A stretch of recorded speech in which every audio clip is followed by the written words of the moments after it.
importante que sepamos que el embarazo es un evento fisiológico, ¿no es cierto? Sin embargo, este evento, que es maravilloso, va a repercutir en una serie de órganos y sistemas, y sobre todo a nivel renal, ¿ya?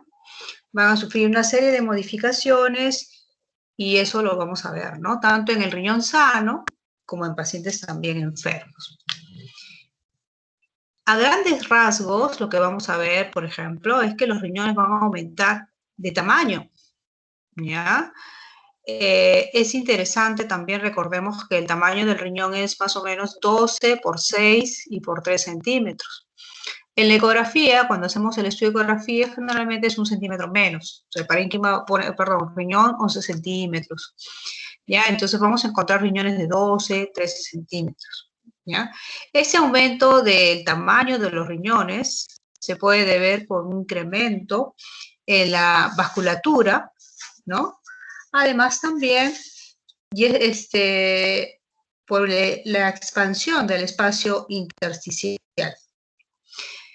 Y también vamos a encontrar una dilatación del sistema colector, ya sea en cáliz, pelvis o uréter. Esta dilatación se va a dar durante todo el embarazo y el puerperio.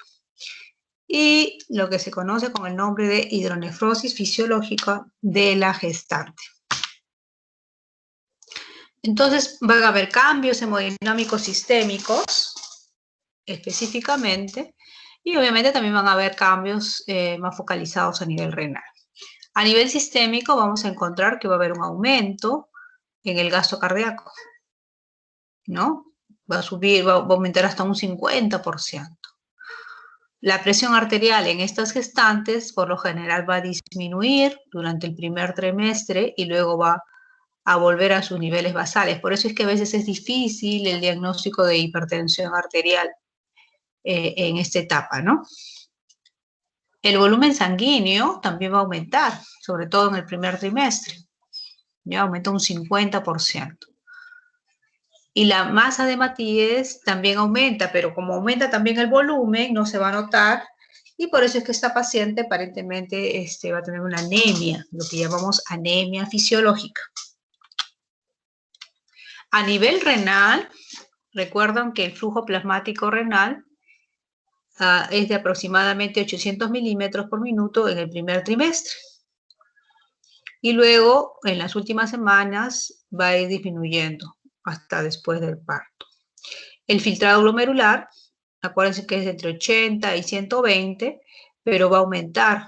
Miren, en el primer trimestre podemos encontrar 143, luego puede aumentar hasta 170. O sea, hay un cuadro de hiperfiltración. Al haber hiperfiltración, vamos a encontrar, pues, como si se hiperfiltran estos elementos, vamos a encontrar niveles bajos de urea y creatinina y ácido úrico. ¿Ya? Si yo tenía un basal de 1,8, 1,7, de repente en estas etapas puedo encontrar pues 1,2, 1,1. ¿Ya? Entonces, estos cambios a nivel renal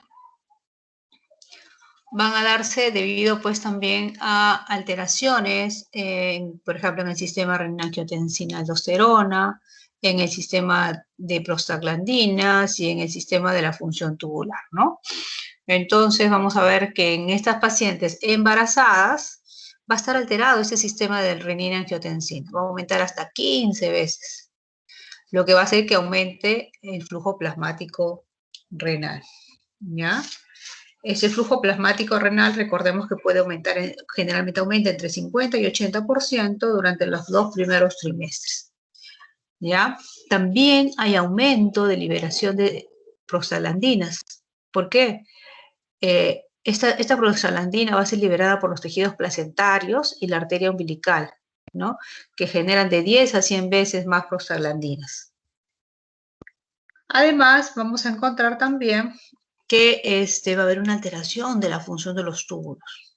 Vamos a ver que va a haber un balance positivo de sodio. Aquí llamamos balance positivo, que más es lo que retiene que lo que excreta. Por lo cual, pero este es un balance lento y progresivo. por lo cual durante toda la gestación la gestante sube unos 12 a 13 kilos. Es importante que se tenga bien en claro que estas pacientes conservan bien intacto el mecanismo de concentración y dilución de agua. El balance de potasio sí va a estar incrementado debido a la progesterona que estimula la retención de potasio.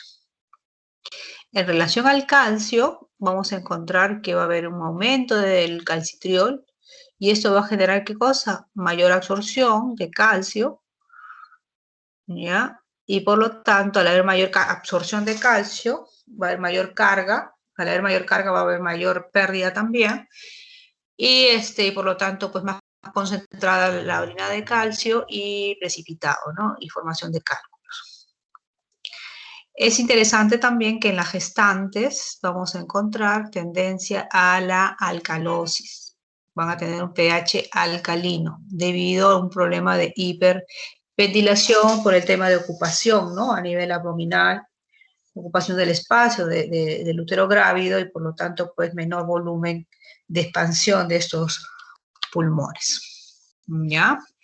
Entonces, en la función tubular habíamos mencionado que había un balance positivo de sodio, ¿no? Que significa que entre balance quiere decir, hacemos un equilibrio entre las entradas y las pérdidas y va a haber mayor entrada, ¿no? Va a haber retención de 900.000 equivalentes a lo largo de todo el embarazo. Sin embargo, va a haber la carga, o sea, el trabajo que tiene este riñoncito va a ser igual, ¿no? A pesar de que retiene, se dice de que también hay pérdidas de sodio. Cuando hablamos de pérdidas, por ejemplo, en la gestación, normalmente hay 20.000, 200.000 equivalentes de pérdida, pero en la gestación hay mayor pérdida. Pero a pesar de eso, hay mayor retención, ¿ya? Entonces se va a mantener un balance de agua normal, la capacidad de concentrar o diluir la orina no va a diferir, el umbral osmótico para la sed y la liberación de vasopresina va a bajar y se va a acumular también el tema del potasio, ¿no? ¿Para qué va a servir este potasio? Para la formación y el desarrollo feto-placentario, ¿ya?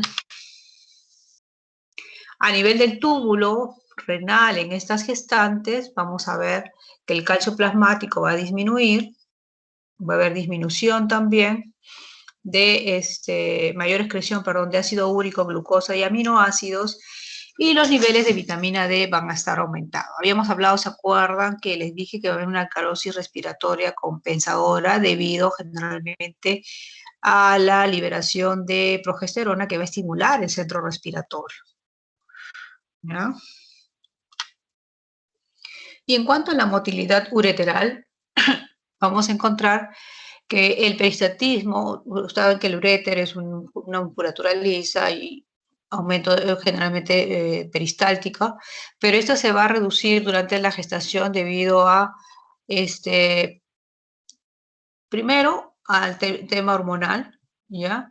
Y también que se ha visto que en el lado derecho va a disminuir mucho mayor el tema del peristaltismo, ¿no? Va a haber aumento de las presiones intratubulares en la pelvis por la compresión uterina, ¿ya? Va a haber reflujo vésico-ureteral, porque hay dilatación, se podría decir, de este uréter, relajación de la musculatura lisa por estos cambios hormonales, ¿ya? ¿Cuáles son estos cambios hormonales? Va a haber producción de estrógeno, progesterona, aumento de la síntesis de la prostaglandina E, que va a inhibir el peristaltismo ureteral y va a favorecer la hipomotilidad de este uréter. En relación a las alteraciones fisiológicas, vamos a ver, pues, es interesante porque generalmente todos estos cambios van a volver a la normalidad. Se espera 6 semanas, por eso es que la etapa del puerperio, ¿no? 6 semanas luego del parto, ¿ya? Para que todo esto vuelva a sus niveles óptimos, ¿no?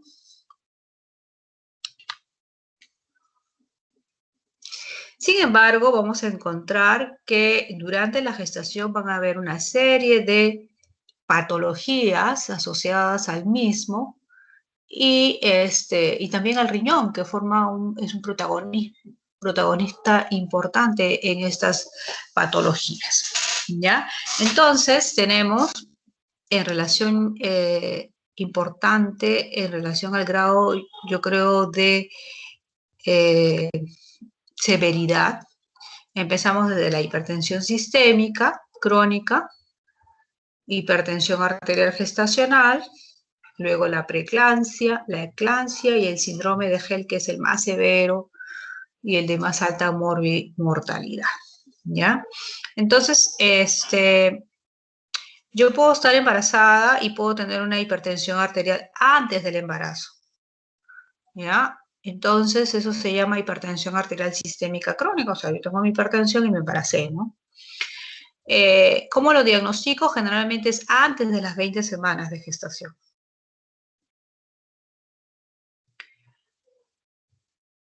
Y esta hipertensión va a persistir hasta 12 semanas postparto.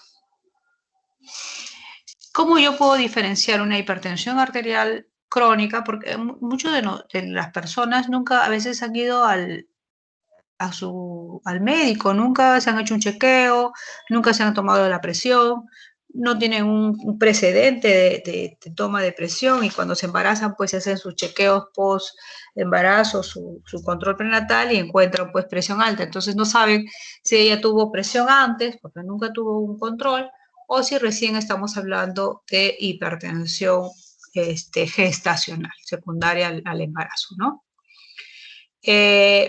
Generalmente es interesante porque la hipertensión gestacional más bien es después de las 20 semanas. ¿Ya? Después de, o sea, es como que yo controle la embarazada a la cuarta semana y no le encuentro presión alta y luego de las 20 semanas recién eso empieza a hacer presión alta. Eso ya me puede definir. Otra cosa es que yo la evalúe las primeras semanas y encuentre presión alta, entonces eso ya me da para un cuadro crónico previo, ¿no? Y se han hecho estudios donde hay un 20% de las pacientes que nunca tuvieron embarazo y tuvieron reacción a esta hipertensión gestacional durante su primer embarazo. Luego viene otra patología que conocemos como el nombre de preeclampsia, ¿ya? Y a diferencia del anterior, que solamente presentaba hipertensión arterial, acá ya se agrega otro cuadro, que es la proteinuria.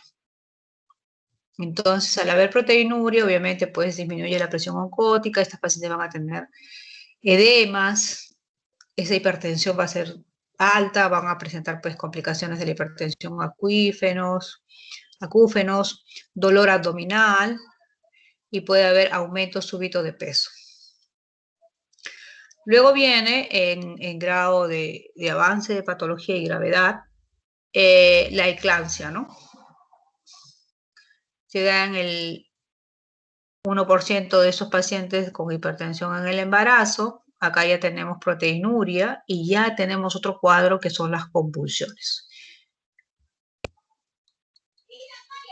Y finalmente, en el síndrome de Gell, que se va a dar en el 12% de estos cuadros de eclampsia, vamos a tener hemólisis, elevación de perfil hepático, TGO, TGP, plaquetopenia, ¿ya? El Gell es hemólisis, ¿no?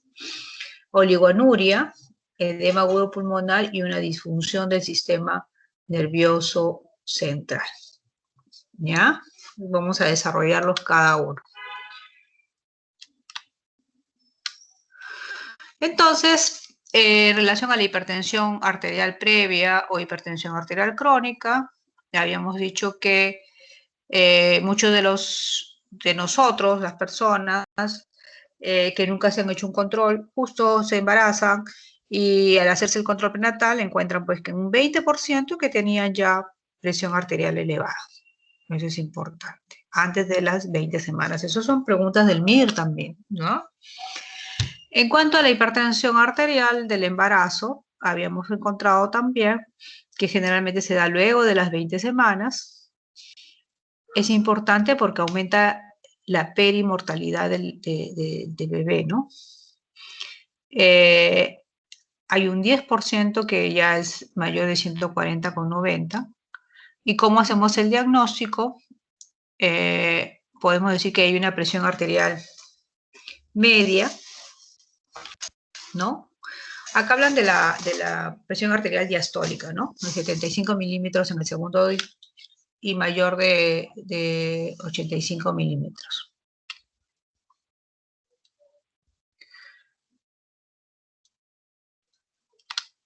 En cuanto a la eclampsia, habíamos dicho de que acá ya se agregaba proteinuria e hipertensión. Es por eso que todas las gestantes le hacemos control de peso, porque sabemos de que más o menos debe subir, a ver, en 12 kilos en todo el embarazo en 9 meses, más o menos cuántos kilos, pues será pues 1,5 kilos, ¿no?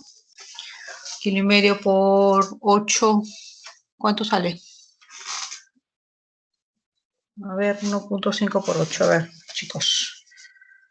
Bueno, al final, claro, es 1,5 kilos más o menos, ¿no? Pero es importante por eso hacerle monitoreo del peso, la presión arterial, si está subiendo de acuerdo a la edad gestacional. El tema también es la proteinuria, se hace controles de la proteína, se mide también el tamaño del útero, los latidos fetales, y obviamente pues una ecografía para ver si hay algún tipo de malformaciones que también se pueden ver. Cuando han visto que han seguido esos pacientes que han hecho hipertensión y proteinuria, han encontrado pues que tienen mayor riesgo de que estos fetos fallezcan, ¿no? Y lamentablemente la preeclampsia se da entre el 2 al 7%. Entonces, ¿por qué? Porque esta preeclampsia, al haber hipertensión arterial, va a disminuir el flujo placentario. Va a haber isquemia de la placenta, o va a haber un desarrollo atrasado de ese feto, y puede haber oligohidramnios o un desprendimiento abrupto de la placenta, ¿no? Entonces, ¿cuál es la fisiopatología, se podría decir, de estos cuadros? Hasta ahora no hay un factor que pueda conocerse claramente como causa de preeclampsia. Se habla de factores genéticos, de factores inmunológicos, factores inflamatorios. Lo que sí se sabe es que cualquiera de esos factores lo que van a producir es una perfusión ureteroplacentaria disminuida, ¿no? Lo cual va a llevar a una activación endotelial con liberación de citoquinas, prostaglandinas, etcétera, que pueden producir vasoespasmo, y este vasoespasmo va a producir obviamente isquemia a nivel fetal, puede producir pues desprendimiento prematuro de placenta, convulsiones tanto en la madre como en el bebé, ¿no? También va a haber aumento de la permeabilidad capilar, por eso es que el paciente tiene edema, la proteinuria. El otro tema también va a haber agentes nocivos con liberación de citoquinas, con activación de la coagulación, va a haber trombocitopenia y coagulación intravascular diseminada. Esto es en casos ya graves como el síndrome de HELP.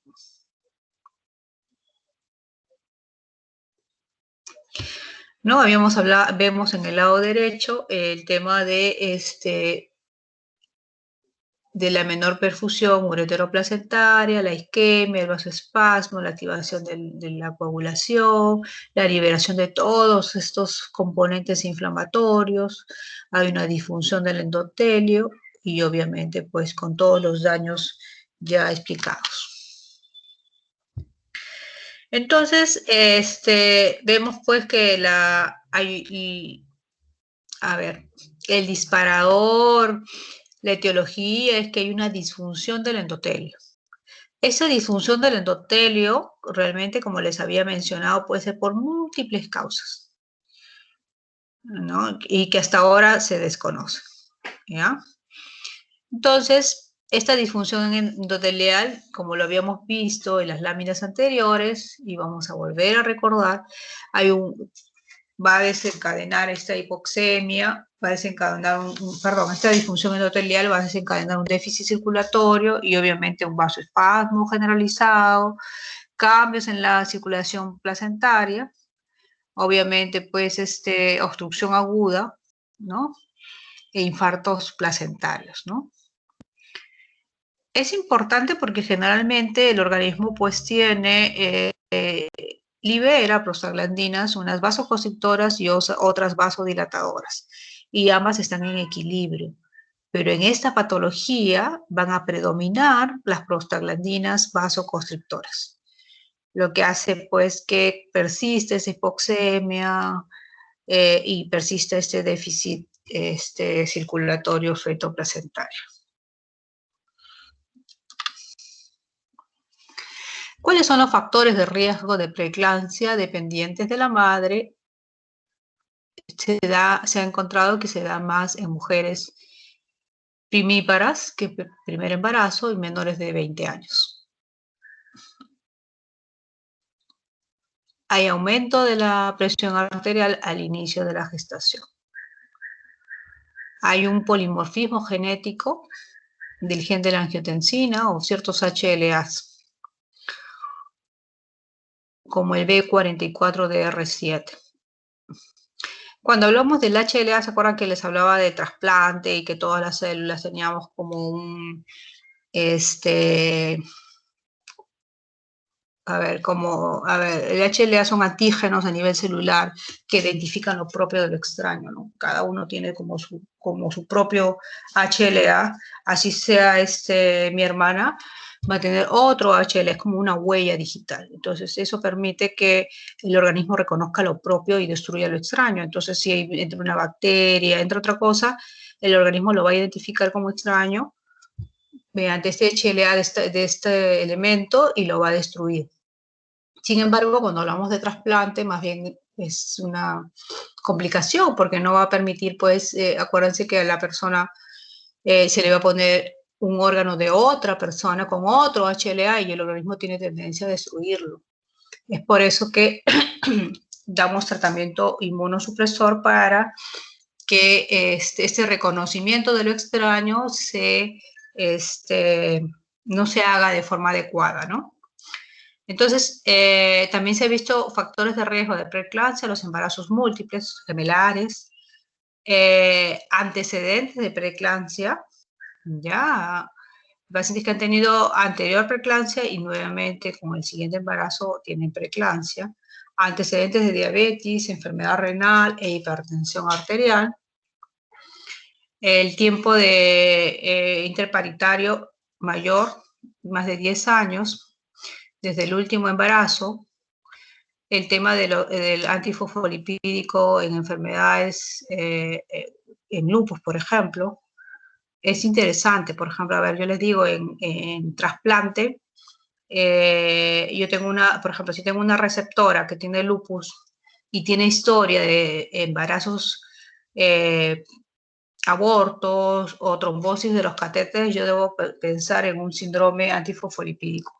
¿Y por qué es importante para mí? Porque cuando yo le pongo el trasplante nuevo, la mayoría me puede hacer una trombosis de ese riñón. Y hemos tenido pacientes que a veces la familia, con tanto amor, la mamá, el papá le dona y hacen trombosis. Entonces, hay que ser estudiadas estas pacientes y obviamente, pues, sí se les puede trasplantar, pero con conocimiento previo y bien estudiadas para tener, pues, las precauciones necesarias. Sin embargo, hay muchos pacientes que ni siquiera fueron diagnosticadas de lupus. Entraron como enfermedad renal crónica, como ustedes ven, la mayoría de los pacientes han sido asintomáticos muchas veces, vienen a la emergencia, empiezan a dializar, y bueno, pues como dializan, acuérdense que en la diálisis se sacan anticuerpos, pues, ¿no? Entonces, obviamente no tenemos el diagnóstico de lupus, no se encuentra claramente, salvo que haga algún tipo de actividad en otro momento. Y cuando vienen a trasplante, tampoco a veces no se le diagnostica. Y luego del trasplante recién evidenciamos ya el lupus, ¿no? Entonces, hay que tener bastante cuidado en investigar estos casos que son bastante difíciles. También se ha encontrado asociado estos cuadros de preeclampsia en pacientes que han usado métodos anticonceptivos orales y en casos también mujeres muy jóvenes y mujeres también mayores, ¿no? En edad avanzada y de 35 a 40 años.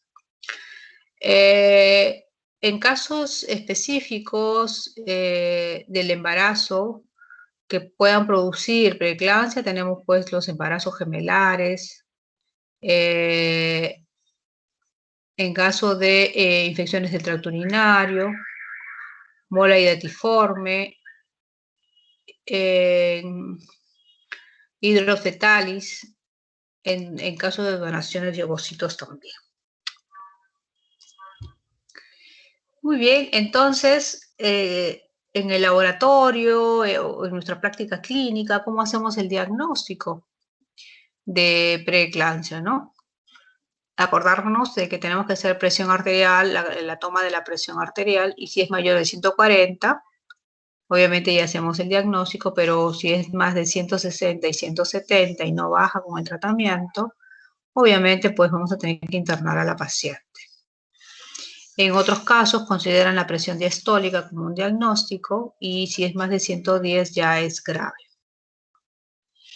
Acuérdense que hay que hacer el diagnóstico pues en horas diferentes, ¿no?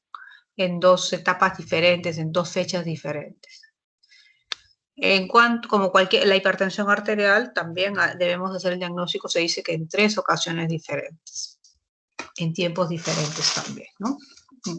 Yo veo que a veces en una sola toma le encontramos presión alta y ya le iniciamos tratamiento de por vida el antihipertensivo. Y no es así porque a veces tenemos el famoso síndrome del mandil blanco, el paciente se asusta por cuestiones emocionales y en ese momento le encuentras presión alta, ¿no? Y no necesariamente es hipertensa.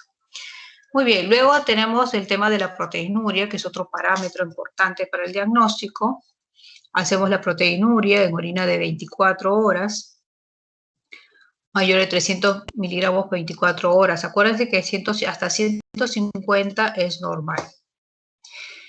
Pero ese es cuando juntamos toda la orina para poder obtener de repente un diagnóstico mucho más certero, se podría decir, ¿no? Como les había explicado en la mañana a mi grupo de práctica, si yo tomo una orina, por ejemplo, después de haberme comido una parrilla, obviamente voy a tener mayor proteinuria, obviamente, ¿no?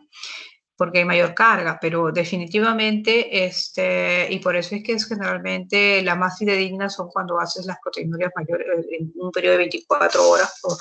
Sin embargo, no todos los pacientes se pueden hacer esta prueba y tenemos que poder hacer este diagnóstico con una orina simple. Mandamos a orinar al paciente y hay un coeficiente o un cociente entre la proteína y creatinina en una orina. Y generalmente, la mejor orina, la mejor muestra se podría hacer es la primera en la mañana, que es un ayuno prolongado, ¿no? Muy bien. Y la actividad reactiva también nos puede dar también, aunque nos puede dar también el tema de muchos falsos negativos. Sin embargo, nos ayuda cuando hacemos estudios en grandes poblaciones. Por ejemplo, yo tengo entendido que en todos los pacientes diabéticos, por ejemplo, se les hace microalbuminuria para los factores de riesgo de enfermedad renal, ¿ya? E hipertensos también crónicos. Y todo esto generalmente se da luego de las 20 semanas de gestación. Ya habíamos dicho eso, ya lo habíamos aclarado.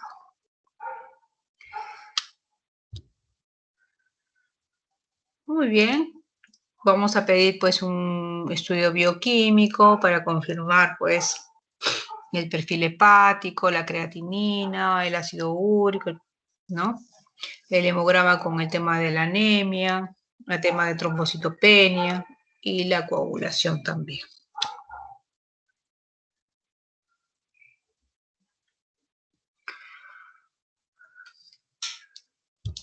Muy bien, es interesante mencionar que muchos de los autores consideran la preeclampsia y la eclampsia como parte de lo mismo en relación a la evolución, ¿no? La parte inicial es la preeclampsia y luego complicada ya hablamos de eclampsia, ¿ya? Sin embargo, hay otros autores que no consideran que es parte de lo mismo. Por ejemplo, en las plaquetas, en la preeclampsia, vamos a encontrar, acuérdense que cuando hablamos de preeclampsia había compromiso de la presión arterial, compromiso de la proteinuria, ¿y qué más era? A ver, chicos, ¿qué más era? La relación proteína-creatinina. Ya, podría ser ese diagnóstico, pero acá está el tema de a ver, vamos a recordar acá. Preeclampsia, hipertensión y proteinuria. Esta proteinuria puede ser en orina de 24 horas y puede ser en una orina simple, en la relación proteína-creatinina que dijo su compañera, ¿ya? Entonces, habíamos dicho que, a ver, vamos a ver acá, hipertensión arterial, proteinuria, y obviamente después de las 20 semanas, ¿ya? Sin embargo, acá lo único que tenemos que hacer para el diagnóstico es la proteinuria. Cuando encontramos el resto fuera del rango planteado, si hablamos ya de convulsiones, estamos hablando de eclampsia. Y si ya hablamos de compromiso de plaquetas, si ya hablamos de alteración de la coagulación, si ya hablamos de compromiso hepático, ya estamos hablando de síndrome de HELP. Acuérdense acá, la parte, vamos a volverlo a poner. Síndrome de HELP, que es la parte más severa, con más alta mortalidad, donde ya va a haber hemólisis, alteración del perfil hepático, plaquetopenia, uremia.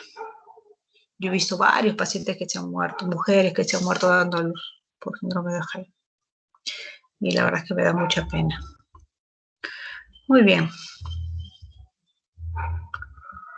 Bueno, eso ya lo hemos visto, las lesiones patológicas en la preeclampsia. Va a haber una lesión del capilar glomerular. Habíamos dicho que todas estas patologías, el gatillo, la lesión se da a nivel del endotelio. En la biopsia renal, que se puede, vamos a encontrar evidencia de necrosis fibrinoide, proliferación de la neoíntima y depósito de macrófagos. Entonces, en cuanto a la hipertensión arterial que tienen tanto en la etapa inicial, ¿se acuerdan? Yo tengo hipertensión crónica que pueda tener, o en la hipertensión luego de las 20 semanas, tienen que ser controladas, porque si no son controladas me puede dar puedo tener una crisis hipertensiva, puedo tener ya convulsiones e irme ya al cuadro de eclampsia y luego al síndrome de HELP, ¿no? Entonces, tratamos de, parte del tratamiento es controlar estas presiones. Lo que se usa es la metildopa, ¿no? ¿Por qué? Porque va a mejorar la circulación cerebral, ¿no? Y la circulación placentaria. Por ejemplo, yo no puedo dar YECA ARA2 porque me va a producir vasoespasmo, vasoconstricción y me va a producir hipoperfusión. Y desencadenar toda la liberación anterior que habíamos dicho de elementos pues inflamatorios, ¿no?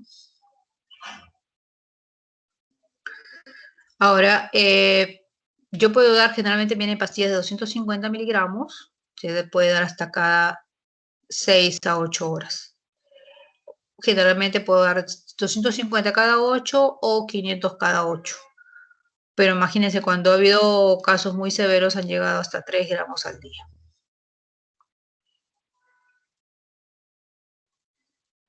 También podemos dar beta bloqueadores cuando no pueden ser manejados con esa metildopa, ¿no? La betalol también usamos y la nifedipina también. Ahorita en nuestro medio, ahorita estamos usando la metildopa, es nuestra primera opción, y la segunda es el nifedipino. Los beta bloqueadores no usamos mucho. Ahora, hay pacientes que tienen que usar tratamiento endovenoso, porque no lo controlan con nada estos cuadros pues, de hipertensión arterial. Cuando ya hablamos de eclampsia, estamos hablando de convulsiones, ¿es cierto? Igual en la eclampsia vamos a tener que controlar la presión arterial, monitorizar la presión arterial de la paciente, control de la proteinuria, vigilancia del peso. Se han hecho estudios y se ha encontrado que esta eclampsia tiene mayor incidencia en países pobres como el nuestro. El tratamiento de eclampsia, acuérdense que parte importante es el uso de aspirina. Y han encontrado que con este uso hay menos incidencia de desprendimiento de placenta, mejora la vasoconstricción y evita la coagulación intravascular, ¿ya? Y se recomienda dosis pequeñas, ¿no? En casos que no podamos controlar esta presión arterial, vamos a tener que hospitalizar. Y en muchos casos, si siguen las convulsiones y la paciente no se estabiliza, vamos a tener que adelantar el parto. ¿Por qué es importante el tratamiento antihipertensivo, controlar la presión en estas pacientes? Obviamente, pues, para evitar complicaciones, ¿no? Tanto de la madre como del feto. En la madre debemos evitar pues, que con esas presiones tan altas pueda hacer un cuadro de desorden vascular cerebral, ya sea hemorrágico o isquémico. ¿Ya? Entonces, algunos estudios sugieren cuándo dar este antihipertensivo, ¿no? Por lo general, consideramos cuando ya habíamos hablado los parámetros, ¿no? O consideras la presión sistólica o consideras la diastólica, ¿no?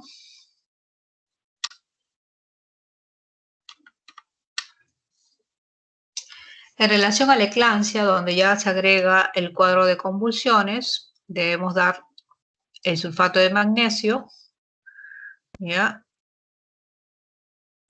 Y eso, el sulfato de magnesio se ha manejado por muchos años, ¿no? Y ahora se está usando el uso de la fenitoína.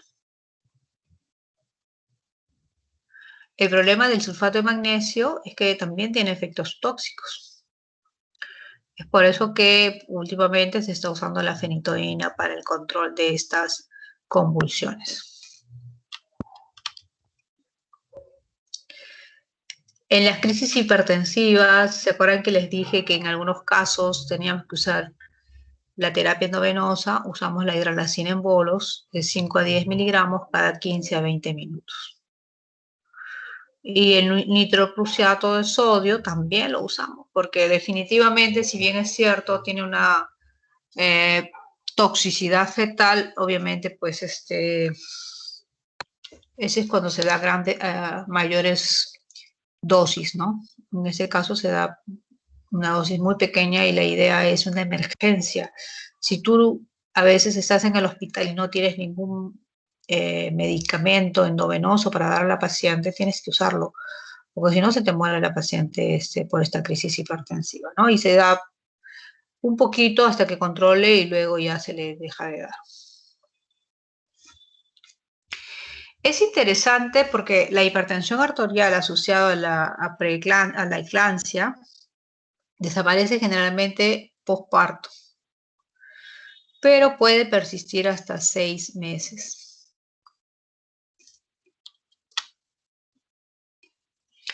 Y bueno, en relación al síndrome de Hell, acá hay hemólisis, enzimas hepáticas elevadas, plaquetas bajas, aparece en el 0.5% de todos los embarazos y el 10 al 20% de todas las preeclampsias. Se desarrolla 70% preparto y 30% posparto. Es importante ese dato, chicos, porque a veces cuando uno es estudiante tiene la idea que, bueno, tiene un síndrome de Gel, adelanto el parto y la paciente va a mejorar. Y yo he tenido pacientes que han adelantado el parto, ha salido el bebé bien, todo, y debería regresionar toda la sintomatología, todo el cuadro de la paciente, pero más bien empeora, y a las pocas horas la paciente está con criterios de muerte cerebral, porque tienen un edema cerebral, por esa hipertensión tan severa, tienen un edema cerebral, y este edema, pues, ante una bóveda craneana rígida, obviamente, pues, hacen una hipertensión endocraniana y muerte del cerebro.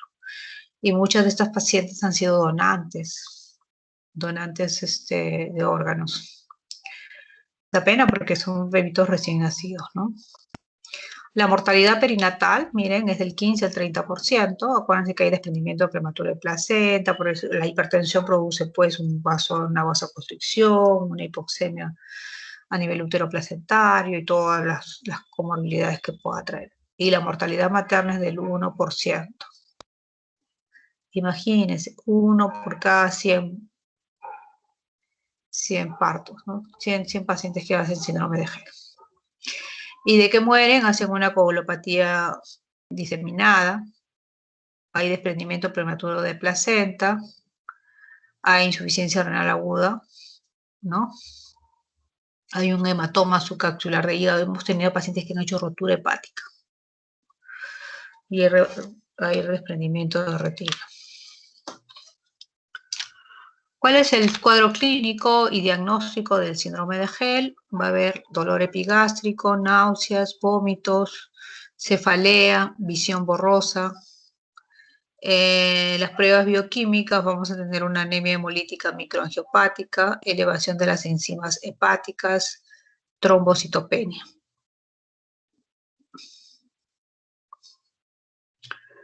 Criterios diagnósticos, acá por ejemplo presión arterial mayor de 160, la sistólica, o mayor de 110, la diastólica, proteinuria mayor de 5 gramos, oliguria, orina menos de 500 en 24 horas, ya comienza a haber tinnitus, cefalea, visión borrosa, y ya comienza a haber alteración de la conciencia.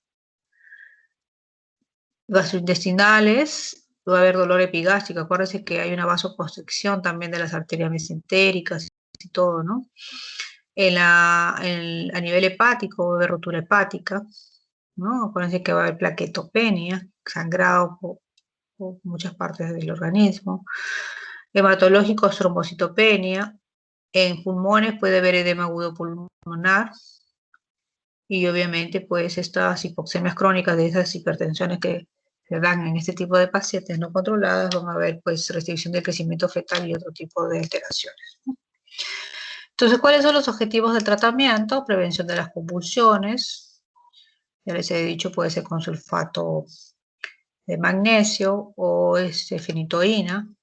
Control de la presión arterial, que puede ser endovenoso como la hidralazina, o puede ser oral, que ya le hemos dicho, con la alfa-metildopa, y hemos usado incluso hasta el nifedipino y nos ha ido bien. Control de los trastornos de la coagulación, ¿ya? Control de la irreposición de volúmenes, evaluación del estado materno-fetal, y hemos tenido juntas médicas donde decidimos pues el término de la gestación y el adelanto del parto. Ya, obviamente tratamos de que en estos casos primero hospitalizamos a la paciente. Tratamos de controlar todos los factores que puedan descompensar a la paciente y tratamos de que llegue al máximo tiempo de maduración del recién nacido, ¿no? del bebé. Sin embargo, si las condiciones empeoran, vamos a tener pues que adelantar el parto, porque se considera que primero siempre es la vida de la madre. Obviamente se le pone pues corticoides para maduración fetal del niño, del bebé, y se procede a adelanto de embarazo. A veces hemos tenido pacientes con 30 semanas de embarazo, 32 semanas, 34 semanas, lamentablemente, ¿no? Para la maduración fetal usamos pues la dexametasona. Sí, el compromiso es bien severo y ya tenemos pues el tema de hemólisis, incluso tenemos de elevación de las transaminasas, el perfil hepático alto, y todo eso pueden tapar nuevamente el riñón y hacer una ira, una uremia y complicar más el cuadro, ¿no? En casos como una rotura hepática, estas pacientes van a necesitar ser trasplantadas. Pero ¿qué pasa? Que en otros países hay donantes pues todos los días, de cada rato, y se les puede trasplantar. En nuestro país no hay donantes así nomás. La gente no dona. Cada vez la familia es la que no dona el, no dona el cuerpo de su fallecido, ¿no? Entonces, lamentablemente, como no tenemos donantes, más bien estas pacientes fallecen y son donantes, ¿ya? Y bueno, también tenemos pacientes que son diagnosticadas con enfermedad renal crónica, como y se embarazan. Entonces,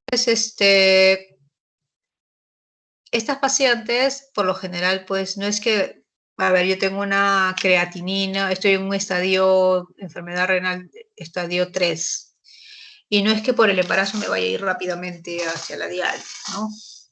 No, lo que pasa es que me voy a descompensar con hipertensión, con pérdida más de proteínas, ¿no? Y de repente tengo más riesgo de hacer preeclampsia, tengo más riesgos de abortos, tengo más riesgo de que mi bebé nazca prematuro, ¿ya?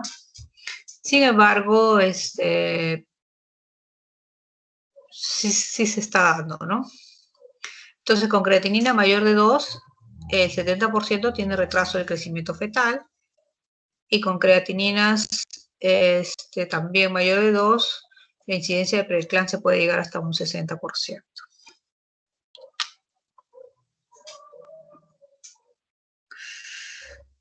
Lo que tenemos que ver ¿es viable el feto? ¿Van a ser bien? Entonces, se han hecho estudios y han encontrado que si esta paciente con enfermedad renal crónica tiene hipertensión arterial no controlada, ¿no? Obviamente, pues, estos niños van a tener menos posibilidades de sobrevivir, ¿no? Pues se llama viabilidad. Y a más avanzado tengan la enfermedad renal crónica, también mayor riesgo de que tengan alta mortalidad durante el parto. Y también tenemos en relación a diálisis y gestación. Ustedes saben que hay pacientes que están en diálisis y que salen embarazadas. Cuando hablemos de enfermedad renal crónica, o cuando ya creo que tengan su clase de enfermedad renal crónica, van a ver pues que estos pacientes renales tienen tendencia a la acidosis, ¿no? Que todos los alimentos se transforman en ácidos fijos y que el riñón habitualmente pues es el que neutraliza esta acidosis, pero como el riñón no funciona, prácticamente estos pacientes viven en acidosis crónica. Y los que están en hemodiálisis cada 2 días van a la diálisis y con ese intercambio que hay en el filtro, el paciente llega acidótico y sale alcalótico. Llega con una acidosis de 7.3, 2.25, 7.25, 7. Y salen con un pH de 7.45. ¿Por qué? Porque el líquido de filtrado, donde se hace el intercambio, tiene predominio de bicarbonato. Entonces, este organismo prácticamente vive en o sea, está en medio de esa célula, vive en un medio, pues, donde hay una acidosis y luego de 2 días, alcalosis. Acidosis, alcalosis. Entonces, esto prácticamente limita mucho las funciones de la célula. Sin embargo, antiguamente estos cambios eran mucho más severos, mucho más severos. Ahora se usan filtros más biocompatibles, se habla, ¿no? Hay más biocompatibilidad tanto del filtro como de la máquina. son más amigables, producen menos inestabilidad en el paciente. Entonces, ¿qué sucede? Que estos cambios internos ya no son tan agresivos ni tan severos, y esto permite que la mujer, sus hormonas, acuérdense que cuando hay esos cambios muy severos, las hormonas pues se alteran en su funcionamiento, ¿no? En su liberación. Pero en ese caso, además fisiológico, hay una liberación mucho también fisiológica de las mismas, y por lo tanto estas pacientes pueden embarazarse. Hay una ovulación, hay liberación de hormonas, pues la FSH, y obviamente pues todo y se va a producir pues el embarazo. Entonces, pero eso se da en pocas pacientes. La mayoría no se embarazan, tienen relaciones, pero no se llegan a embarazar, la mayoría, ¿no? Entonces, miren, hicieron un estudio en Europa en el año 80 y estudiaron 115 pacientes en diálisis. O sea, de todas las embarazadas, en este caso, no describe cuántas, pero dice 115 mujeres en diálisis. Aparentemente, el 23% se embarazó. A ver, asumimos que 1%, ¿cuánto es? ¿Cuánto sería 23%? No sé, bueno. Y de esas pacientes que se embarazaron, solamente el 23% fueron viables. Sobrevivieron estos bebés, ¿no? De estas 115 mujeres embarazadas, el 77% empeoró la hipertensión. ¿Ya? Y muchos de los recién nacidos, si bien es cierto, fueron viables, pero muchos de ellos fueron prematuros y con bajo peso. ¿Ya?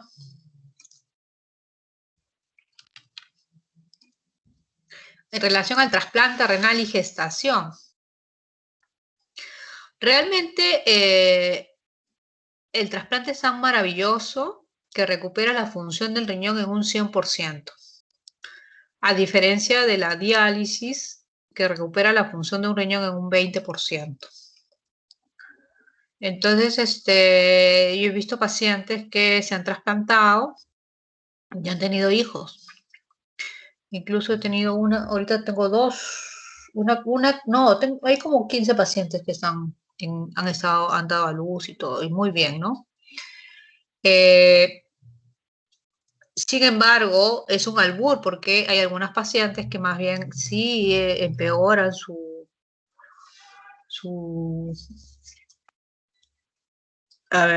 condición de trasplantada y pueden hasta perder el riñón trasplantado, ¿no? Entonces acá hacen un estudio donde encuentran que de 1.594 mujeres trasplantadas, muchas de ellas obviamente ahí tienen abortos espontáneos, tienen mayor riesgo de abortos espontáneos, y sobre todo en el primer 3 meses, la viabilidad fetal llega hasta un 92%. Imagínense, a diferencia en diálisis que eran 23%, ¿se dan cuenta? Sin embargo, pues a pesar de que igual tienen una buena viabilidad de este feto, este recién nacido, hay una alta incidencia de partos pretérmino, recién nacidos de bajo peso molecular, ¿ya? Y el tema de los rechazos en estas pacientes, ¿no? Acuérdense que estas pacientes muchas veces, pues, el tema de la inmunosupresión, al haber hiperfiltración, de repente hay que estar corrigiendo la dosis, etcétera, del inmunosupresor, ¿no? Muy bien, y en relación a gestación en mujeres con patología renal diversa, obviamente tenemos la más común ahorita es el tema de la pielonefritis, ¿ya? Es importante el manejo y el tratamiento de una infección urinaria en una gestante. ¿Por qué? Porque se ha asociado a un alto porcentaje de abortos, ¿ya? Entonces, por eso que incluso en las mujeres gestantes se trata la bacteriuria asintomática, ¿ya? que no se trata en otro tipo de pacientes. En relación a mujeres con poliquistosis renal y con riñón único, prácticamente la gestación es normal, ¿no? Sin embargo, por el peso de estos quistes, puede haber un tema de reflujo. Y ahí si hay reflujo, puede haber mayor riesgo también de infecciones, ¿no? En cuanto a mujeres con cálculos, obviamente su evidencia no va a variar con el embarazo. Acuérdense que habíamos hablado en la fisiopatología que va a haber aumento de la calciuria, fosfaturia, y obviamente pues estos cálculos van a aumentar el riesgo de hematuria e infecciones urinarias, ¿no? Entonces, pueden tener cólicos renales asociados pues a estas litiasis y pueden confundirse de repente pues con otras complicaciones del embarazo y hay que tener mucho cuidado. En relación a embarazo y enfermedades autoinmunes, la enfermedad autoinmune que más compromete el embarazo es el lupus. El lupus puede activarse con el embarazo. Acuérdense que el feto tiene un haplotipo, tiene la mitad de la mamá y la mitad del papá, ¿no es cierto? Pero el útero es tan maravilloso que lo mantiene protegido, ¿no? Y en el caso, hay un 20% de las reactivaciones de cuadro de lupus que son graves, ¿no? ¿Cómo hacemos un diagnóstico diferencial entre un lupus activado con una preeclampsia? Vamos a encontrar un anti-DNA nativo elevado, el tema de la hipocomplementemia, un examen de orina telescopado y un ácido úrico normal. La tasa de aborto espontáneo en el lupus es 20% y la tasa de prematuridad es del 20 al 50%, es bastante alta. Muy bien, chicos, terminamos, ¿ya? ¿Alguna pregunta?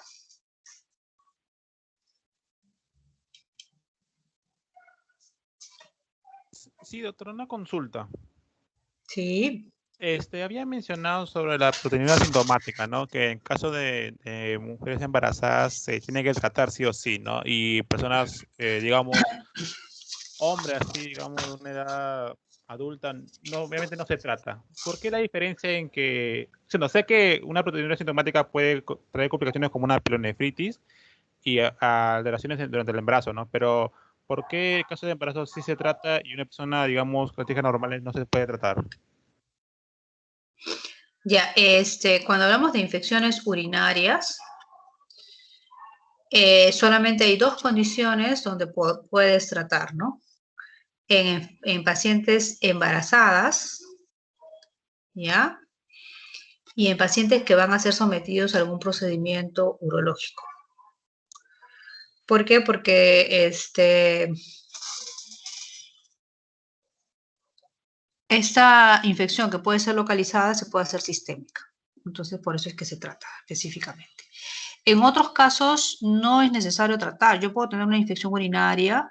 ¿Qué quiere decir? Que mis gérmenes están a nivel de la vejiga de repente y pululan ahí, pero no llegan a la sangre, o sea, no hay una infección sintomática, no hay leucocitosis. Solamente cuando me hacen mi examen de orina, por ejemplo, eso es común en pacientes con uso de catéteres Foley, sondas Foley. Hay pacientes que viven con sonda Foley porque tienen una neuropatía obstructiva y hasta que lo operen, usan su sondita y tienen bacteriurias asintomáticas. ¿Por qué? Porque la vejiga está con gérmenes, pero estos gérmenes como que han aprendido a convivir ahí, se quedan ahí, no producen daño, como que, a ver, hay una simbiosis, no producen daño mientras no pasen al sistema sistémico. Entonces, por eso es que, y es más, ¿por qué se recomienda no dar tratamiento? Porque yo he tenido pacientes, me salía el examen de orina patológico, urocultivo positivo, le daba tratamiento.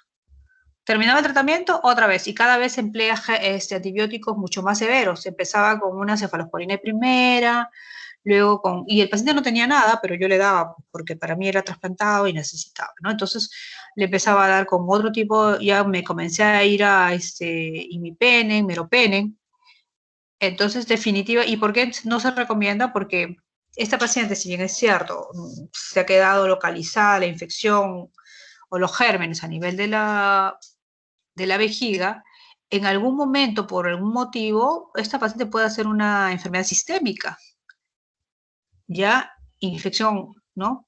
Y obviamente ya me voy a quedar sin antibióticos que darle porque ya hizo resistencia. Los usé cuando no eran necesarios.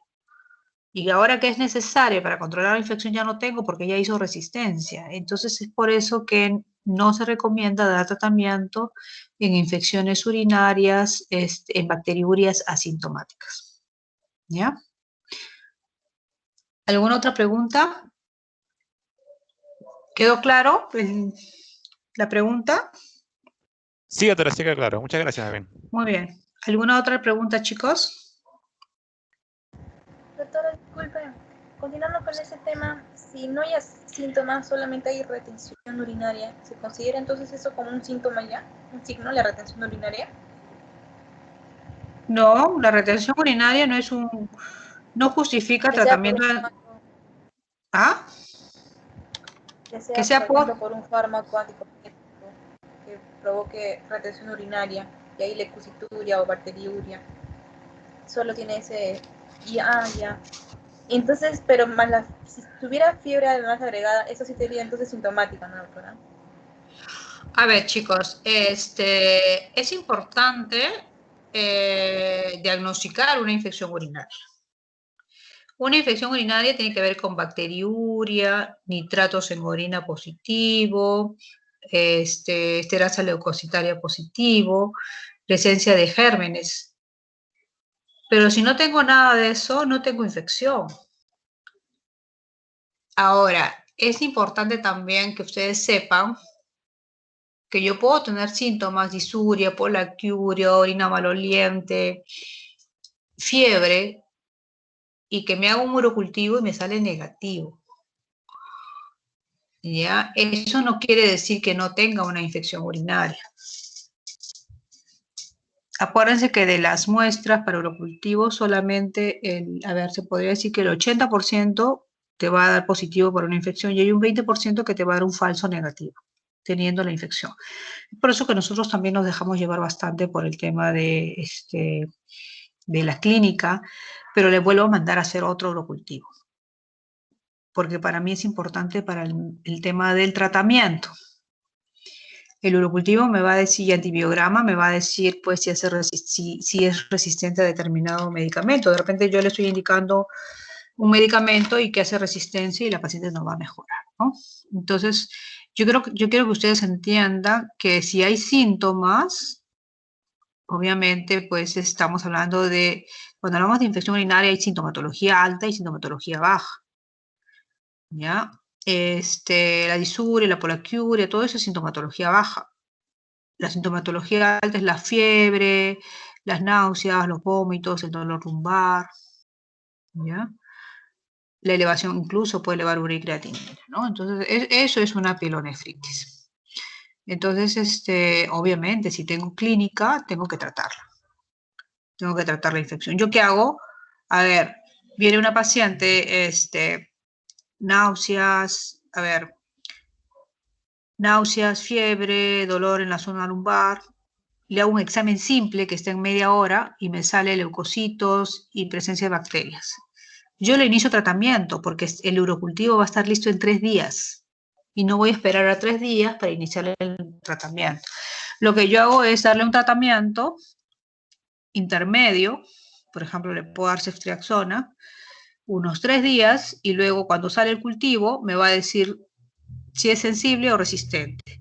Si me sale que es resistente, le cambio el antibiótico. Si me sale que es sensible, le completo el tratamiento. Si es una pielonefritis, generalmente son de 2 a 3 semanas de tratamiento endovenoso. ¿Ya? Si me sale que es una I2 baja, generalmente es una semana de tratamiento que puede ser hasta ahora, ¿no? Entonces es importante. Ahora, otra cosa es importante que ustedes sepan. Yo puedo tener un examen de orina con leucocitos.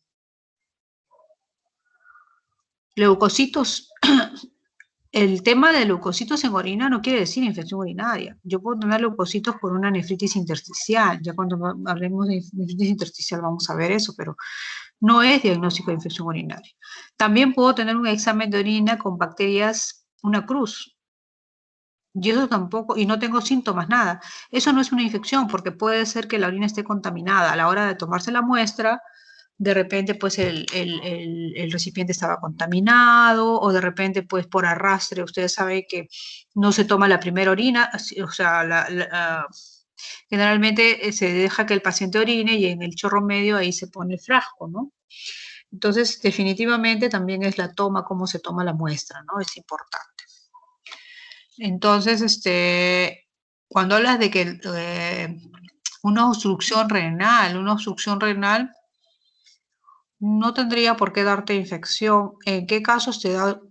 Acuérdense que la orina debe fluir, que la orina es aséptica, pero si yo la orina no fluye y la pongo en un recipiente por más de 6 horas, esta orina va a estar contaminada y va a estar infectada.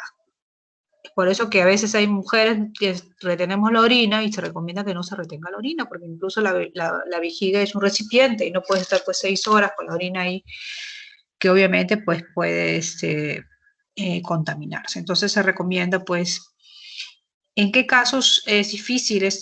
Por ejemplo, en la litiasis a veces hay retención, hay hidronefrosis y esto es un caldo de cultivo porque no